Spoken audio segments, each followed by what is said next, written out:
মুছে যাক সব গ্লানি, পুরনো দিনের সেই জীর্ণ ঝরা পাতাগুলো আজ নিঃশব্দে বিদায় নিয়েছে।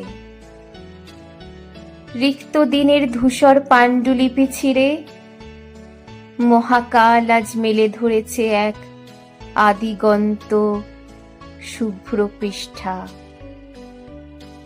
বৈশাখের তপ্ত দুপুরে আজ আগুনের শিখা নয়, যেন এক বিশুদ্ধ পবিত্রতার স্নান সেরে জেগে উঠেছে নতুন বাংলাদেশ।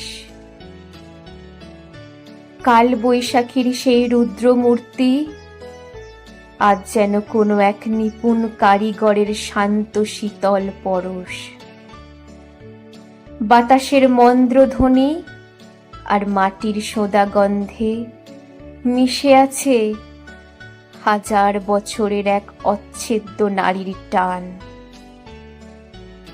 এটি কেবল তারিখের পরিবর্তন নয়, এ তো এক প্রাচীন ঐতিহ্যের রক্তিম পুনর্জাগরণ।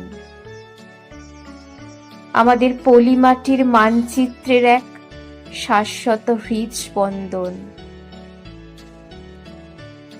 শহর থেকে গ্রাম, প্রতিটা গলিপথ আজ রঙিন আলপনার মায়াবী স্পর্শে বিভোর। ঢাকের কাঠি যখন চামড়ায় পড়ে, সেই গম্ভীর শব্দে কেঁপে ওঠে সংশয়ের সকল দেওয়াল। আমরা তো সেই জাতি যারা অমানিসায় পথ হারায় না, বরং বৈশাখের প্রথম সূর্যকে আলিঙ্গন করে।